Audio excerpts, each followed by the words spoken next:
Queiram sentar no instante.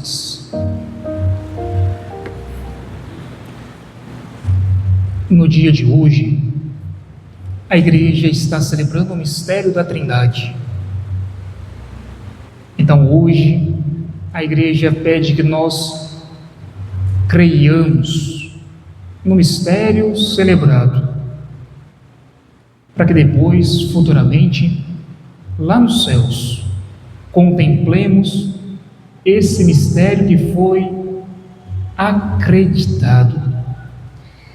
Mas nós podemos nos perguntar assim: como que eu vou crer se eu não vejo, se eu não entendo? Então, acho que a homilia vai ser um pouquinho meio que maçante, mas é necessário que esse início seja maçante, para que nós compreendamos o mistério que nós estamos celebrando, porque é a partir desse mistério que desenvolve os demais mistérios. Então, é necessário que nós não vamos conseguir entender, mas nós vamos conseguir compreender. Na nossa linguagem coloquial do dia a dia, entender é sinônimo de compreender, mas não é. Ou seja, explico. O entender, ele procura uma razão cerebral, uma faculdade cognitiva de compreensão. Agora, o compreender, ele, entre parênteses, o compreender nada mais é do que algo sentimental. Mas tem um problema: sentimento é corpo, corpo é carne, e geralmente carne leva ao pecado. Então nós vamos compreender com os nossos sentimentos, mas tomemos cuidado com os nossos sentimentos. Bem, depois dessa questão sumária, para que nós entendamos o compreender e não simplesmente entender, né? Nós olhamos para um versículo que resume toda a liturgia de hoje, inclusive o mistério. Diz assim: Deus amou. Deus ama. Mas se nós olharmos para nós não amamos. Nós podemos até amar, mas nós não amamos como Deus, Ele ama. E qual é a diferença de Deus ter um grande amor e nós temos um mesquinho ou um pobre amor? É que Deus, Ele olha a essência, e nós, seres humanos, olhamos as aparências. Então nós vamos simpatizando com o outrem, segundo a cultura, segundo a linguagem, segundo a estrutura ética e estética daquela pessoa, segundo a sua vestimenta, e por aí vai. Nós poderíamos fazer uma lista enorme. Mas Deus, então, Ele olha para a essência. E essa essência, então, ela se desmembra em três patamares, podemos assim dizer, né? Em três momentos. No primeiro momento, nós vemos o mistério, ele é insondável. No segundo momento, o mistério é algo salvífico. E no terceiro momento, o mistério, ele é um rito. Se nós tivermos esses três movimentos, se nós tivermos esses três passos, nós compreendemos o mistério de hoje celebrado. Então, mistério insondável. O que é uma coisa insondável? É aquilo que o ser humano não compreende. É assim, o ser humano não compreendia que Jesus é Filho de Deus. Mas nós olharmos para o Antigo Testamento. No Antigo Testamento, nós vemos muito a palavra que Deus é Pai. Que Deus é Pai de Israel, que Deus é Pai de um número grandioso, que Deus é Pai da nação escolhida. Mas ali eles usavam de maneira análoga, de maneira assim, comparativa. Dá um exemplo. Imagina assim, uma formiga diante do universo. Ela existe, mas a formiga não tem compreensão daquele território que ela se encontra. Ela não tem essa faculdade. É assim o ser humano diante de Deus. O ser humano, ele sabe que ele existe. Basta nós olharmos para as coisas do dia a dia, basta nós olharmos para uma árvore que tem folhas, basta nós olharmos para uma flor que tem delicadeza e tem perfume, basta nós olharmos para os pássaros que voam e não caem, basta nós olharmos, sei lá, para os animais que estão no pasto, basta nós termos um pouquinho de sensibilidade e nós vamos ver que tudo aquilo que é bonito tem alguém por trás, que não foi o ser humano que criou. Eu nunca fui, mas assim, basta nós entrarmos na internet que a gente vê, né? Ir para o Egito e aquelas obras monumentais que alguns bilhões de anos foram construídas. Quem deu a capacidade para construir? Basta nós olharmos num observatório, isso eu já fui. Você olha para o observatório, naquela microscópio ou naquela luneta, e você vê o universo, a galáxia, as estrelas. Quem que criou? Não é difícil você compreender que foi um ser superior. Para os filósofos era demiurgo, para nós católicos é Deus. Então não é difícil compreender, mas agora compreender que Deus é Pai. Então, no Antigo Testamento, Moisés, Abraão, Isaac, Jacó e companhia limitada, eles não compreendiam assim, de maneira, na essência, mas eles viam a aparência. Não, Deus é Pai. Aí, o Antigo Testamento passou, veio o Novo Testamento. Jesus veio. Aí, a situação complicou, porque Jesus, ele fala: eu e o Pai somos um. Opa! Então Deus não é sozinho. Aí depois, lá no Evangelho de Mateus, capítulo 11, versículos 30 e seguintes, Jesus fala assim: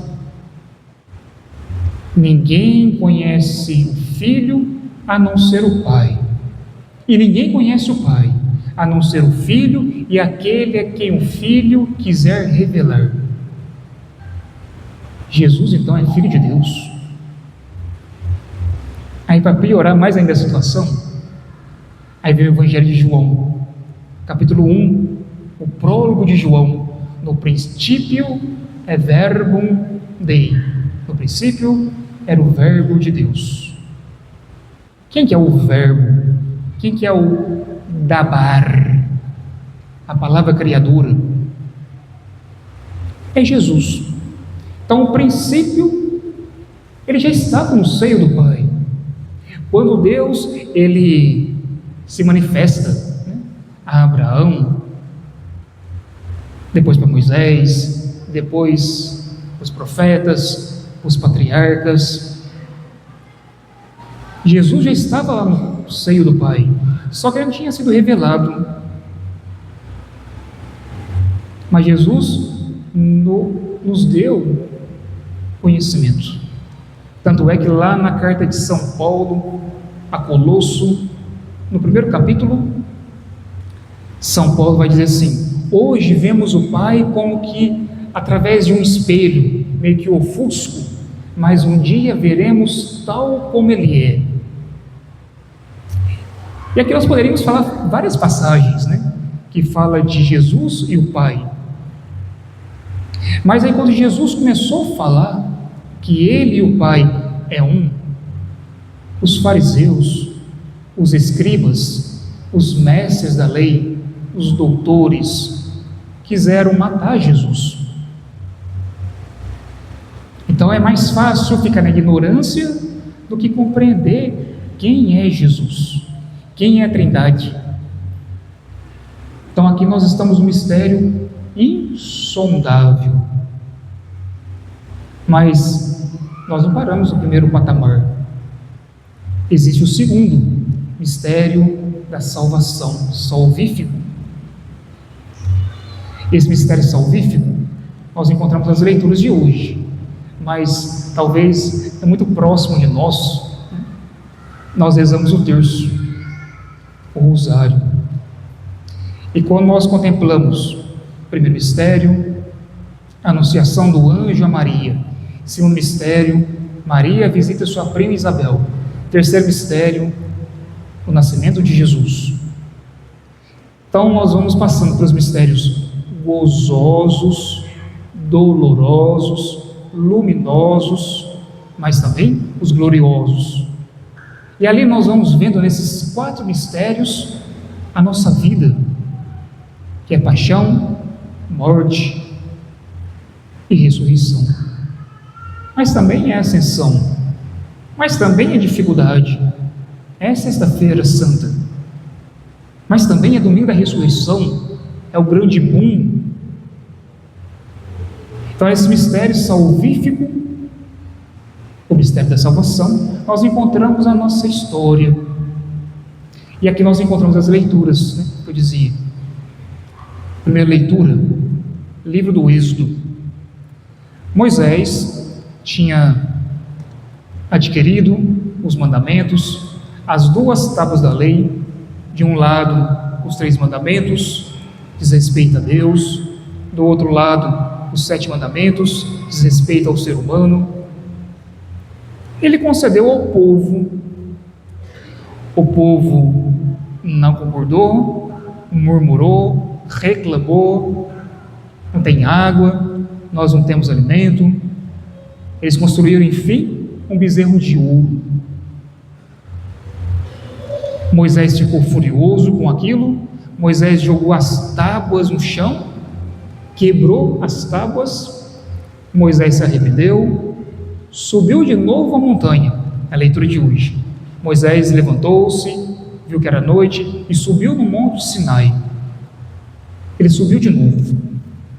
E depois que ele subiu no monte, olha que bonito o que ele disse: Senhor,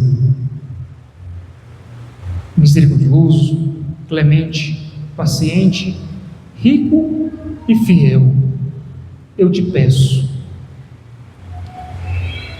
o teu favor, caminhe comigo. Então percebam, e aqui é o bonito de ver um mistério. O mistério, você vê o amor de Deus pelo homem. Então Moisés, ele fala: Senhor, vós sois misericordioso, clemente, paciente, rico e fiel. 5 adjetivos Moisés atribui a Deus. Depois que ele coloca esses atributos a Deus, ele faz uma oração muito bonita, que eu dizia, né? Capítulo 34, versículo 9. Ele dizia assim: Senhor, se é verdade que gozo do teu favor, peço-te, caminhe conosco, caminhe comigo. Moisés não pediu assim: Senhor, Se o Senhor me ama, dê-me saúde. Senhor, se o Senhor me ama, cure as minhas mazelas. Senhor, se o Senhor me ama, me dê prosperidade. Senhor, se o Senhor me ama, ajude que eu faça corretamente o que tu queres. Ou, Senhor, se tu me amas, me concede que eu vá para os céus. Veja, meus queridos, são todas coisas boas. Nada aqui é ilícito, mas nada daqui é aquilo que agrada o coração de Deus. Senhor, te peço, caminhe comigo. Ou seja, em outras palavras ainda, Moisés tinha pleno conhecimento da sua missão. Ele tinha a missão de guiar um povo. Você talvez tenha a missão de ser pai, ser mãe. Você talvez tenha a missão de ser filho, filha, namorado, namorada, no meu caso, padre. Tome consciência da sua missão. Senhor, eu tenho a missão tão árdua de ser um pai ou de ser um padre, mas Senhor, o Senhor me chamou, aqui estou, capacita-me. Meus queridos, Moisés, ele não ficou recriminando o seu trabalho, ele não questionou o seu trabalho, ele creu, acreditou, confiou.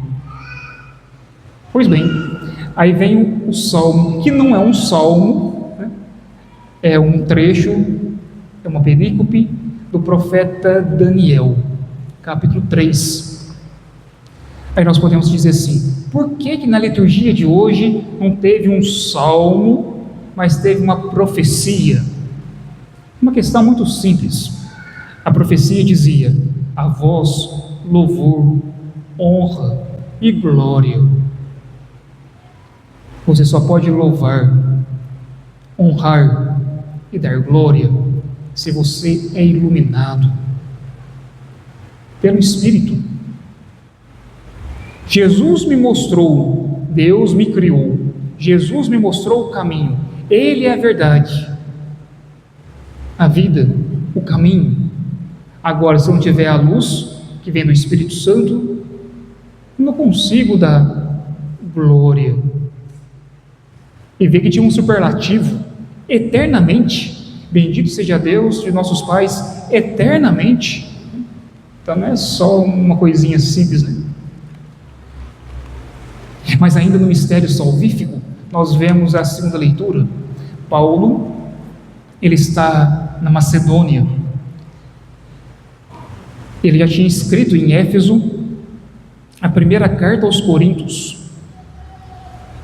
E uma vez estando na Macedônia, na sua penúltima viagem missionária, a sua terceira viagem, era o ano de 55, 56 depois de Cristo. Paulo está olhando para Corinto e percebe que Corinto é uma comunidade difícil, é uma comunidade que estava diluindo a fé. É igual hoje, né? Não, para que tudo isso? Para que essa radicalidade? Para que esse fervor? Para que entender Trindade? É difícil mesmo. Então, Corinto estava diluindo a fé. Eles estavam assim, capengando na alma. E Paulo, com toda aquela bravura, Paulo, com todo aquele ardor por Deus, Paulo fala assim, aqui é bonito de se ver na leitura, que é o último capítulo da leitura, da segunda carta aos Coríntios, capítulo 13, é o finalzinho da leitura, né? E Paulo não está preocupado em dar conteúdo, ele já deu conteúdo. Agora Paulo está preocupado em fazer eu exercer aquele conteúdo. Olha o que Paulo fala. Ele diz assim: irmãos, alegrai-vos, trabalhai, encorajando, cultivando a concórdia e vivendo em paz. Olha que interessante. Vivendo em paz, tendo concórdia, cultive o vosso encorajamento. Seja coragem, tenha coragem. Sabe aquela expressão, estou vir? Essa expressão estou vir é quando Davi, diante do seu filho Salomão ele vai fazer uma caminhada, e Davi olha para o seu filho e fala: estou vir. Ou seja, tenha coragem, não seja covarde, vá. É tudo isso significando, né? Encorajando a pessoa. Então Paulo está encorajando os coríntios. Mas não percebam, para nós compreendermos o mistério da Trindade, nós precisamos adentrar no mistério insondável, nós já vimos. Depois nós precisamos passar para o segundo patamar, que é o mistério salvífico, nós já vimos. E nós temos agora o último mistério, que é o mistério ritualístico, ritual. Ou seja, qual que é o ritual? A oração. Eu só posso rezar se eu fiz isso, eu contemplei, se eu passei por esses patamares. Percebam que talvez nós nos encontramos vazios, secos, cansados, desanimados, mas uma coisa nós podemos fazer: rezar. E para rezar, nós não precisamos muito. Você pode, eu posso, você também. É somente você dar um tempo para Deus. Não sei, talvez 10 minutos. Dá 10 minutos para Deus e diga: Senhor, ajuda-me. Senhor, ajuda-me. Senhor, mande o teu Espírito, ajuda-me. Nossa, Padre, mas que cantilena, que repetição. Isso, meus queridos, repita por 10 minutos. Creio que antes que você imaginar, você vai ser gigante na fé, porque a oração verdadeira, ela inicia com súplica sincera, porque a oração quem concede é Deus. Se daqui, sei lá, talvez no ano que vem, na próxima homilia sobre a Trindade, talvez você já está sabendo um pouquinho mais, talvez você já desenvolveu. Essa é a pedagogia de uma criança. A criança, quando está no colo, ela fala assim: papá, mamá. É só que ela sabe falar. Ela fica o dia inteiro: papá, mamá. Mas depois, a criança cresce. A criança sabe fazer uma frase por completa. É isso. Se hoje você e eu não sabemos rezar, não tem importância. Oferece a Deus a sua miséria. Tá bom. E diz: Senhor, ajuda-me. Aí hoje você fala 10 minutos, amanhã de novo, e depois de novo.